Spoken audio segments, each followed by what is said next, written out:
Good evening, students. Welcome back to one more session of chapter haloalkenes and haloarenes. Yesterday I have started my class with SN1 and SN2 mechanism. I have clearly explained the different factors. I have given a detailed review of the mechanism, stereochemistry of SN1, SN2, the order of reactivity. Today we will be starting with the next type of chemical reactions, that is elimination reactions. So elimination reaction is the next category which the haloalkenes are going to follow. Yes. So let us recollect what we have done. We have done SN1 mechanism, we have done SN2 mechanism. Now I will be starting with elimination. So when I speak about elimination reactions, first I have to know what actually is getting eliminated. So let us come back and see. Let us write the definition.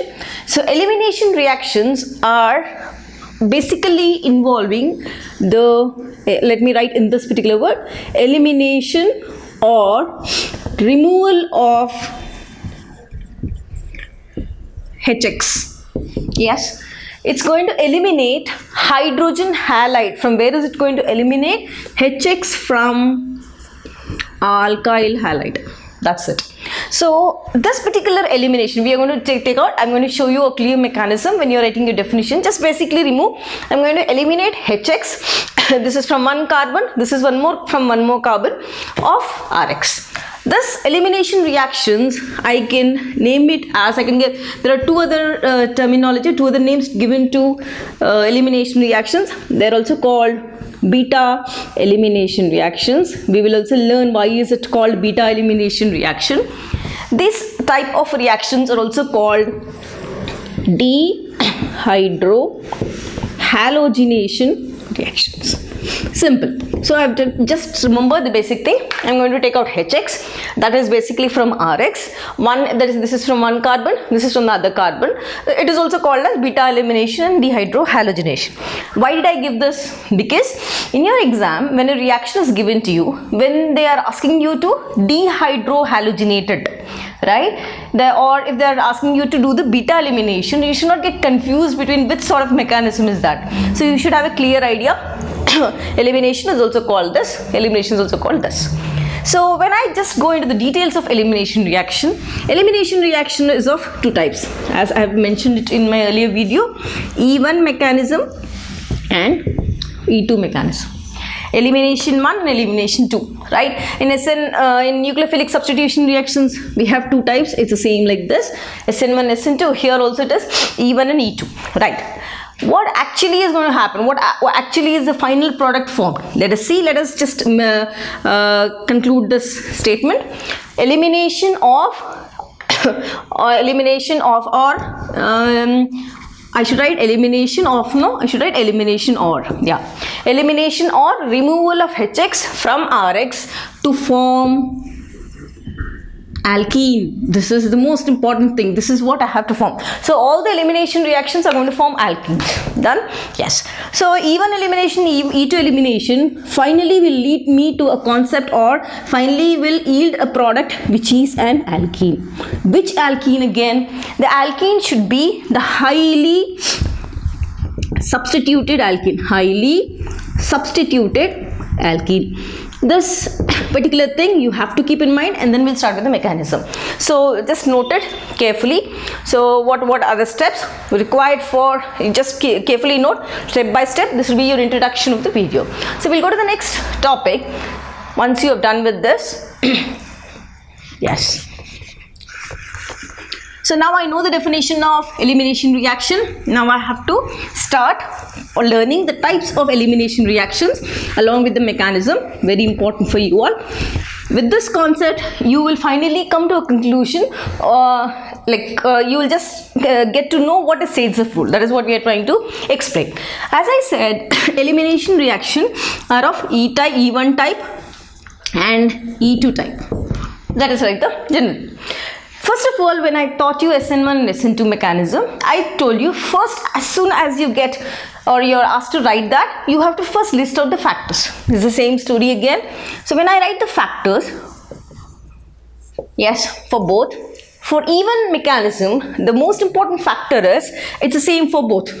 It's not like SN1, SN2. Here, the most important factor which we have to stress is tertiary alkyl halide more preferred than secondary, more preferred than primary. Here also it's the same. Tertiary more preferred than secondary, more preferred than primary. Yes, if I write in terms of alkyl group, so let me write now. So I have to write tertiary alkyl halide. So CX 1, 2, 3, CH3, CH3. I have taken this. Yes, is it not 3 degree? Yes, there are no hydrogens. It is 3 degree. 3 degree greater than C, CH3, H, 2 and 2 degree. This is further greater than CH3, C, this is your primary carbon alkyl halide. So this is order. When I go to E2 elimination, it is the same. So both are the same factor. Both the tertiary only is highly preferred than primary because of its stability. Now next important thing, what should I remember? This is my first point. And my second point, whenever you want or whenever you are trying to perform an even mechanism, the most important thing is even mechanism requires the basic, or it requires the presence of base. Remember, because it's going to supply your OH minus which acts as a nucleophile. So even mechanisms will happen only in the presence of weak bases.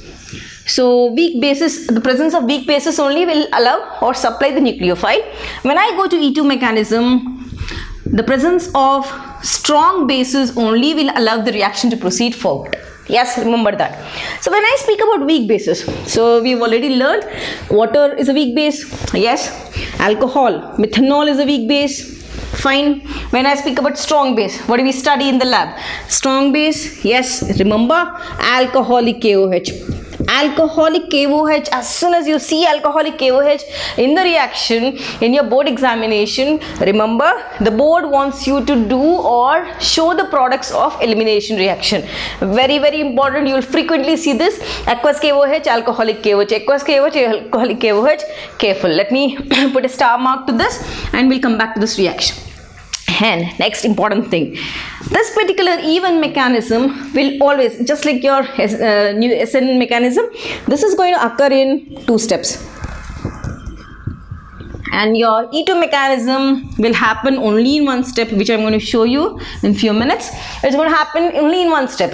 Transition state, everything, with the halogenation, dehalogenation, everything, hydrohalogenation will occur at the same time. Yes. So when I speak about these, now next important, why did we call this as even? Why didn't we give it some other name? Because in the rate of the reaction depends on concentration of only one reactant. Remember, the rate of the reaction depends on the concentration of one reactant. There is only one reactant. But here I've called it as E2 mechanism because the rate of the reaction depends on concentration of 2 terms. Means the speed or the forward direction reaction or the rate is going to depend upon 2 concentrations. Both the concentrations I have to consider. One would be the reactant concentration and one would be the nucleophile concentration.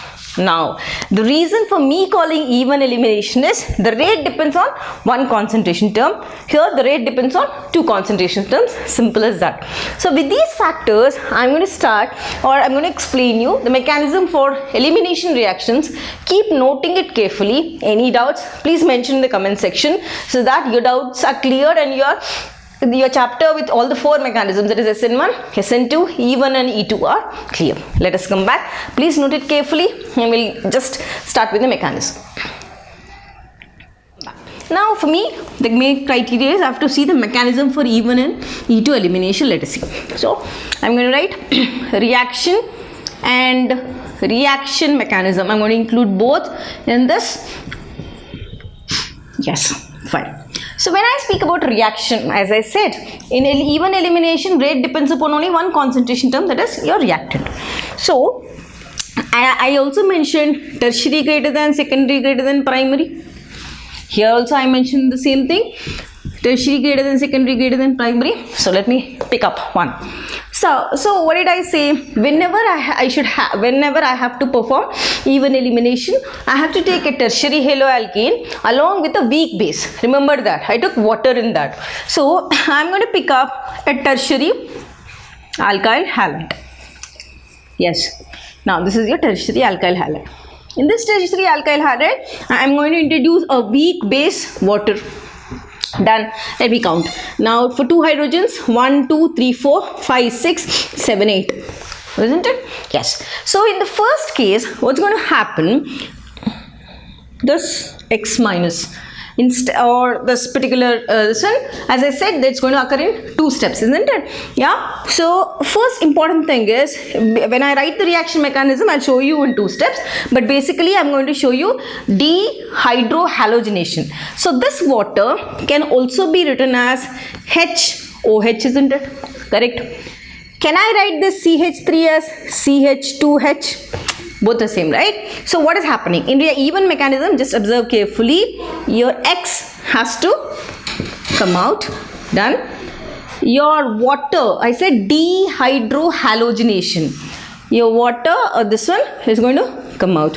So this also is going to come out as your water molecule or H3O plus. Yes. Now this bond, whatever is here, it's going to shift here. Okay, it's going to shift here. How does it look now? CH3, observe carefully. This is here. Now C is there. This CH3 is also here. Now there is a double bond alkene formed. Yes, are we clear? So we have finally converted alkyl halides to alkene by dehydrohalogenation. Okay, let me be clear and just write once again. In mechanism, take an alkyl halide tertiary. In the presence of a weak base, we are going to eliminate X, and you're also going to eliminate your water molecule, that is dehydrohalogenation. Let me write the mechanism and just see. In step 1 in elimination reaction, first, as I said, formation of tertiary carbocation. This is the first step which I have to remember, because tertiary carbocation stability I need to show it, right? So formation, pick up this CH3, your C, your CH3 and CH3 and X. Step 1. This is a very slow step, right? And also the rate determining step. Yes, because there's only one reactant participating, the rate determining step. Rate also depends upon only one concentration term. So in step 1, yes, shift. So what do I get now? CH3, just write C. I'm just nothing. I've just changed the symmetry. I've just written it like this. CH3. Observe carefully. CH3 plus. Okay, it's the same. What else is left? Now X minus is done. Now this is your tertiary carbocation. Why did I conclude this is tertiary carbocation? Because carbon with no hydrogens. There are no hydrogens. All alkyl groups are tertiary carbocation. Now in my step 2, yes, observe carefully. Step 2. Now what else is left? The base has to act on this. Attack of nucleophile. From where did I get this nucleophile? As I said, I got this nucleophile from the weak base. Weak base. Done. This is what I've got. Now let me come back. Now I'm going to pick up this tertiary carbocation. Observe carefully. CH3. This is plus. Now what else? What am I doing now? Just observe carefully. Instead of CH3, I'm going to write it as CH2H. Not a problem, right? So CH2 and H. Now, to this particular one, your weak base, water is going to act. When water is going to act, I said elimination are also called dehydrohalogenation. So, halogenation, X I just took it out, I removed. Now, I'm going to take out the hydrogen part of this. So, what's going to happen? Water comes out and this bond is going to shift here because this is plus. Yeah, to satisfy the valency, this is shifted. How does it look? CH3, This one I copied here. Then this bond is already there. C is already there. Now double bond. Alkene has formed CH2 and this is CH3. Now what did I get now? H3O plus. Done. When I come back to the reaction, observe carefully. The product which I got it here. The reactant which I got it here. Sorry, the product which I got it here. The product which I got it here. I'm done completely with the mechanism. That is even mechanism. So even mechanism, first is formation of tertiary carbocation. Second step, attack of nucleophile. Finally, that nucleophile is from the weak base and I got the product that is alkene. What's happening in E2 mechanism? Let us see. I said even mechanism occurs in 2 steps. Right? The rate depends on only one concentration term, that is reactant, because in the rate determining step I have only one reactant. Now when I come to E2 elimination, observe carefully. E2 elimination, the rate depends on 2 concentration terms, that is reactant as well as nucleophile. Remember, this is going to occur only in one step. Let me write that step. First step. So again tertiary, because I have to take tertiary is more preferred. I picked up tertiary, CH3, your CH3 and your X. Done. Now what did I say? E2 elimination always occur in the presence of a strong base, I said. What is a strong base? I picked up alcoholic KOH. This is going to supply this OH minus. So to this alkyl halide, I'm going to add alcoholic KOH. Observe carefully. So, because these are all elimination reactions or the nucleophilic substitution. This is a nucleophile. This is also the nucleophile. So, I'll just write OH minus. Not a problem, right? So, OH minus done. Now, what happens is, in E2 elimination, this shift and this H2, yes, it's the same mechanism but done in one single step. Time consumption, we are just comparing the time. Here X, the removal of X, halogen, and the removal of water or the hydrogen occurs at the same time. So this particular time what's going to happen? This bond will shift here. X is going to get deleted, water is going to get removed, and formation of double bond. So CH3, C, your CH3 is here and your alkene is formed. What else is formed? Dehydrohalogenation. Done. So I have got all the products are the same. Yes, here also I got X minus, here also I got X minus, H3O plus, alkene, alkane. So what am I finally concluding? In elimination reactions, the basic concept is, it is basic concept, I have to just eliminate hydrogen and halogen, that is dehydrohalogenation. Now ma'am, why did you call this as beta elimination? I'm going to show you in an example, then we'll conclude this. Please note the reaction mechanism completely, don't get confused. Anything alkyl halide to alkene. So let me write this, alkene. This is your alkyl halide. Note it carefully. Let us go with the examples in the next session.